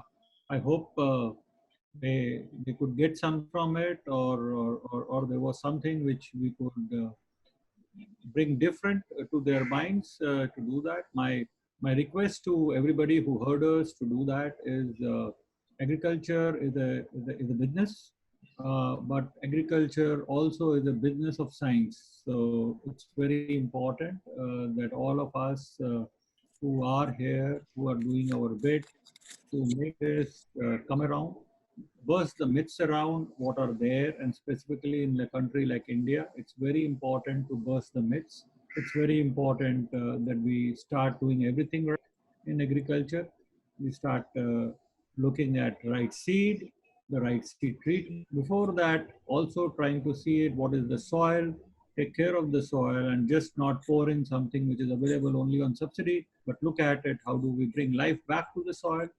How do we bring back the best of the seed? How do we do the seed treatment? How do you manage the stress? And it's very important, and I feel it, and I'm very passionate about it, that almost 70% of the fresh water is used in agriculture and not in industry, not in domestic. So it's very important that if we are thinking about sustainability in agriculture, we also need to think about, are we really efficiently using water? Are we putting everything right to get the efficiency of water in agriculture? So that would go a long way in way we can work, we can improve the productivity, we can actually save water for long generations. Very important things for bringing the sustainability, and also very important for all of us who are in this industry directly or indirectly. Very important that we give the farmer that what he is, our kitchens not only are fed from what the produce he does, but also get fed from the money he pays for us. So that's very important. So we all concerned about it, take care of him, and in the last, I would just say, it's a terrific time, a horrific time actually, of Corona and things like that. Let's take care of ourselves. This is one industry in India which is booming. Anywhere else people are talking about going down, but this is one industry which is booming, and it is booming. It's thanks to those farmers who still are braving out to work on the field. And I would say that we take advantage of this booming industry, revive the economy, take benefit of our businesses, but do take care of ourselves and our farmers. Thank you. Awesome. Yes. Thanks, panelists. You must have seen the numbers on your screen. The attendance, still intact. that shows the keen interest of learning and getting back something nice from all of you. And I'm sure that the guys are happy. You did justice for their time too, because I keep telling it's not just my panelists who sacrifice time, but even the attendees who take out their time and be with us across the globe. Thanks, Goyalji, to getting connected with me and then bringing the awesome panelists on board. Eric, Dave, Tarak, and Samir. I'm sure I look forward to probably love to have one-to-one session with all of you a little later. And Samir, should, for the benefit of, I would say, humankind, mankind, or agricultural sciences, I would surely get Mr. Jay on the show so that, why should only Samir and team should get benefited? Let us also get that kick of his vision for the agriculture global. We'll surely do that. Thank you, and audience. In case I know some of you who have registered but couldn't attend, you will get the link of YouTube. As you're all aware by now, we post all our web series Ray Talks on our YouTube channel, YouTube/Ray Consulting. It's available. Like today's show would be probably loaded in maybe maximum by like India's Monday morning in next 48 hours or so. And please do watch, like, forward. And these are the sessions which, it's so difficult. I mean, frankly, if I have to meet Samir for a few minutes in Mumbai, or difficult. Like today, Samir, Tarak, Eric, they have given 2.5 hours for mine. I'm honored. I'm blessed. Thank you so much. Please visit pages for the updates and LinkedIn pages, and we'll keep in touch, both audience and my awesome panelists. As Samir rightly said, these are all the terrific and horrific time. It's thing. So please take care. Let's not take things that easy. It's the best way is to. I think governments have taught us how to be careful, how to take care of ourselves. It's time that we should be aware of those things. Thank you, friends. Dave and Eric, have your rest of your day. Hopefully, take some rest, some breakfast. Thanks, Tarak. Thanks, Samir. Thank you. And Thank you. and Thank you. Thank you entire very much. audience. God bless everybody. Thank you very much. Good night. I really enjoyed talking to you. Yeah, really. Thank you very much. Thank you. Thank you. Good day and greetings from Seedworks. My name is Vasantawada Venkatram. I work as CEO for Seedworks International Private Limited, based out of Hyderabad, India. Seedworks' vision is to provide superior seed solutions by harnessing technologies and innovation to create value for all stakeholders in a sustainable manner. At Seedworks, we are committed to enhance the livelihood of the farming community by closely working with public, private, and civil society to meet the national goal of doubling up the farmer sector. The introduction of Agriculture 4.0 has paved the way for a new space in agriculture, which we now call as the agri-tech sector. Companies use the latest and emerging technologies in agri-sector as an engine for sustainable growth. At Seedworks, being a life science and technology company, we are focusing on digitization and innovation as levers to meet the social, environmental, and the economic growth of the seed ecosystem.